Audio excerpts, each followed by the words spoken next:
Yow! What's up, everybody? Sonic just turned 20 years old.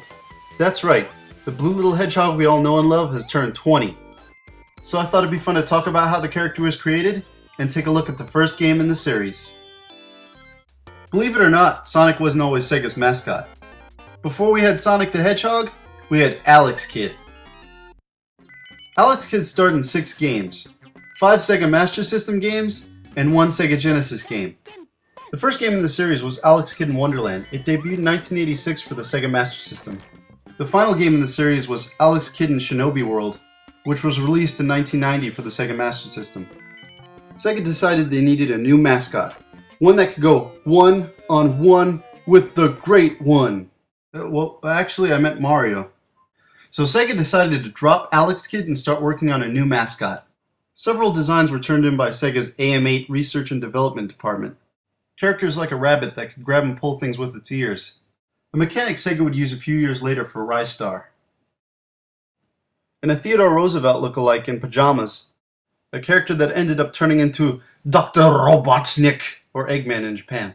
It was character designer Naoto Oshima who created Mr. Needlemouse.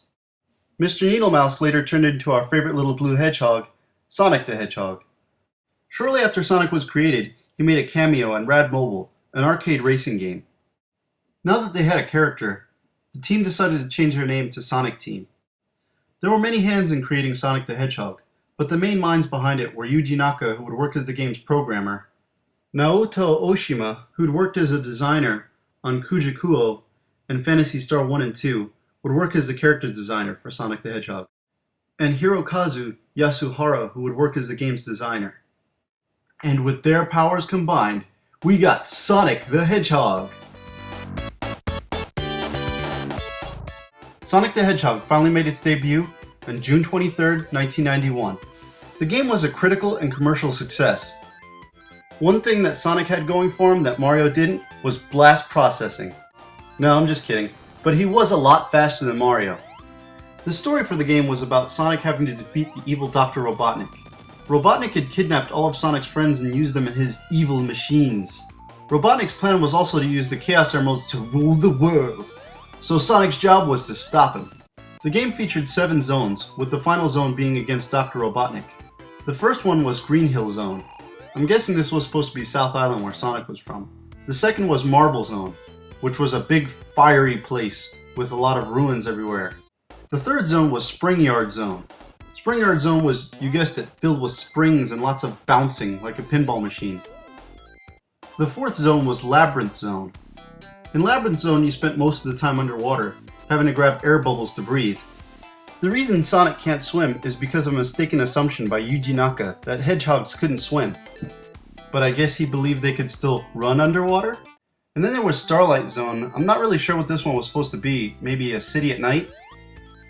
I guess that explains the starlight.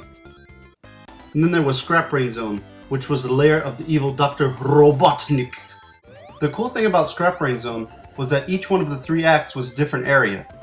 The first one seemed to be like an outdoor area of a factory, while the second area seemed like it was the inside of a factory. The third act I don't understand at all though. It's just Labyrinth Zone with gray stones and purple water. Maybe it's just me, I just don't understand how the whole Atlantis theme is supposed to fit into Dr. Robotnik's evil factory. In the final zone, which is the final zone, you'll have your final battle with Dr. Robotnik. You'll have to do battle with Dr. Robotnik and his giant hammer / purple lightning machine. After you defeat him, you can decide to either just let him fly away or knock him out of the sky and make him crash land like I did. After you defeat Dr. Robotnik, Sonic goes back to South Island to celebrate with his friends. There are also the special stages that would spin around in circles. If you completed these, you would grab a Chaos Emerald. To get the best ending in the game, you have to grab all the Chaos Emeralds. The only difference is Sonic realizes that the emeralds can create crazy plant life, and Robotnik won't be laughing in your face telling you to try again. Sonic the Hedgehog also had a memorable soundtrack that was composed by Masato Nakamura of the band Dreams Come True. A feature that was scrapped from Sonic the Hedgehog was the sound test mode. The part that was scrapped was the Sonic band playing the music while you were listening to it, as well as scenes of Sonic breakdancing to the music. This feature was dropped due to time constraints. What they did instead was use the Sega chant that was in all the commercials at the time, and they still use today. The Sega chant allegedly took up 1/8 of the cartridge's memory. Sega! Sonic also had power-ups. He had his own star power, which would also make him invincible, as well as a bubble shield that would allow him to take an extra hit before losing all his rings. Sonic the Hedgehog has sold a total of 15 million units, and it's the reason Sega was able to get a 65% of Nintendo's market share.